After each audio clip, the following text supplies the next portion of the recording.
Olá, queridos alunos. Estou aqui, professora Franciane, de Geografia, para dar continuidade às orientações de vocês para a realização das atividades do PET Volume 2 de Geografia. Bom, nós vamos iniciar aqui as orientações referentes à semana 3, que aparece na sua apostila do PET Volume 2. A semana 3 apresenta como tema mudanças no mundo do trabalho.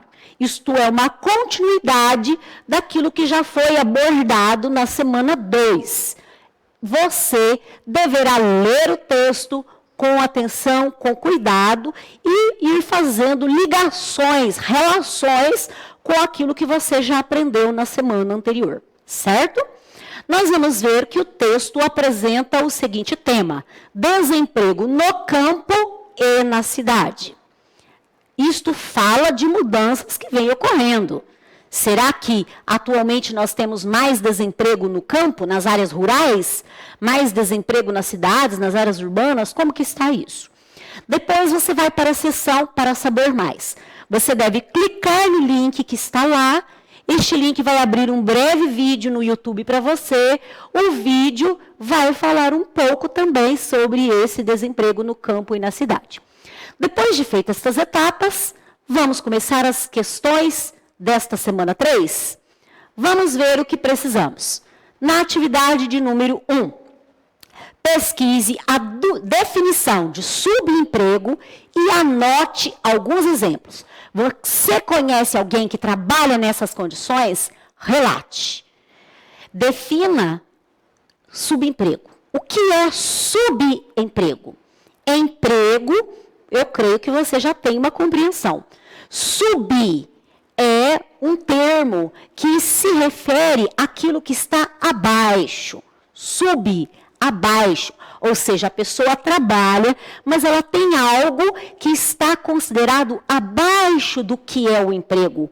É algo que está em condições inferiores, tanto por direitos, como por salários, por uma série de fatores. Então, você vai pesquisar o que é o subemprego para que você possa estar colocando aí.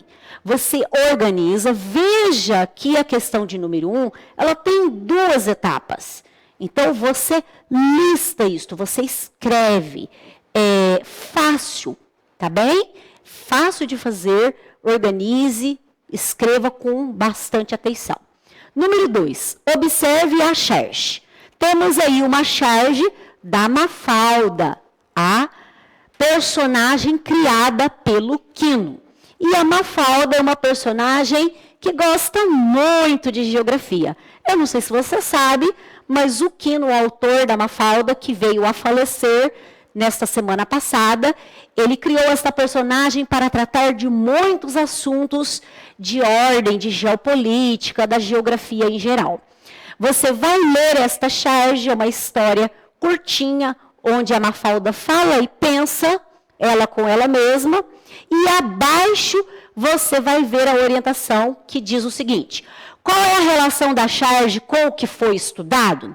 Dê 2 outros exemplos do campo e da cidade, onde o trabalho humano foi substituído por máquinas, robôs ou serviço da internet. Ou seja, essa historinha apresentada aí pela Mafalda tem alguma coisa a ver com os textos anteriores? Com vídeos? Tem alguma relação? Se tiver, você informa na sua resposta. Depois, você vai dar 2 exemplos de como esse mundo do trabalho, essa prática do trabalho humano, o uso de pessoas para o trabalho, foi substituído por máquinas. Pode ser no campo ou pode ter na cidade. Eu comentei agora há pouco com vocês do uso das colheitadeiras para o café, do uso de máquinas para ordenha mecânicas, em fazendas que têm uma grande produção do leite. E aí segue muitos outros exemplos. Serviços que, inclusive, são feitos pela internet. Existem os serviços bancários hoje em dia, não é? Você baixa aplicativos no seu celular e você resolve uma série de serviços sem precisar ir ao banco. Mas e antes de existir o aplicativo?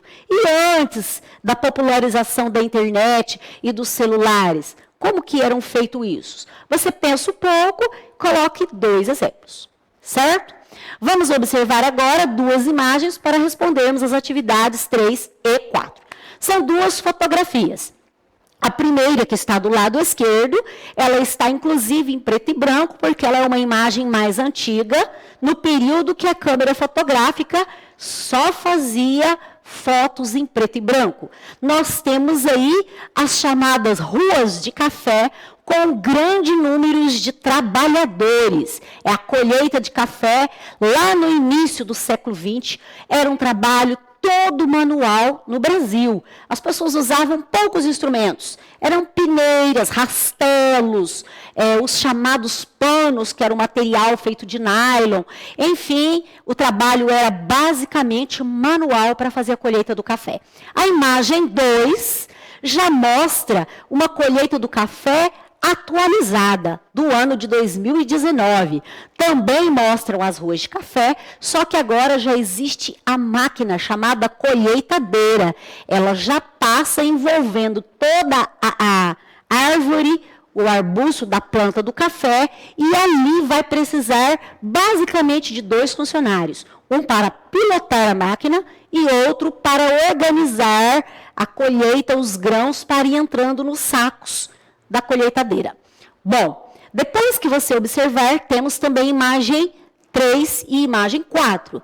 Nós temos na imagem 3 uma linha de montagem de indústria automobilística em 1950 na França. Esta foto, para aquela época, era moderna, era avançada. Olha como estava sendo feita a montagem de carros naquele período. Você olha na imagem 4, você vê uma linha de montagem robotizada na China em 2017. Essas peças amarelas e grandes que estão sendo apresentadas aí são robôs. Vamos lembrar que nem todo robô tem carinha e boquinha como nos desenhos e nos filmes, tá bem, gente? Mas aí é uma linha robotizada. Bom, depois de feitas essas observações, comparar semelhanças e diferenças, você vai responder a questão 3. Que diferenças você nota entre o trabalho retratado nas imagens mais antigas e mais recentes? Fácil, não é? Diferenças que você nota. É pessoal, você olha, você identifica e você escreve a sua resposta. 4.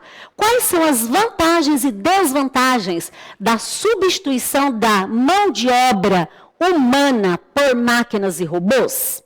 Essa substituição é vantajosa para quem?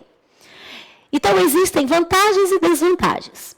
Trocar a mão de obra humana de pessoas por máquinas e robôs tem só vantagens ou tem também desvantagens? Você precisa pensar no trabalhador e você precisa pensar naquele que fornece o trabalho, ou seja, no patrão, no dono da mão de obra, para você conseguir pensar isso com coerência. Outro ponto importante para essa questão 4. Quem leva mais vantagem aí? As vantagens, a parte positiva, é para o trabalhador ou é para o dono da mão de obra? Para o dono da fazenda de café, da montadora de veículos e assim sucessivamente.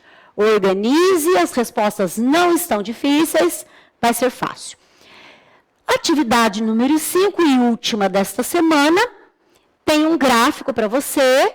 Você vai encontrar o título do gráfico da seguinte maneira: venda de tratores e PIB agrícola, deflator do próprio.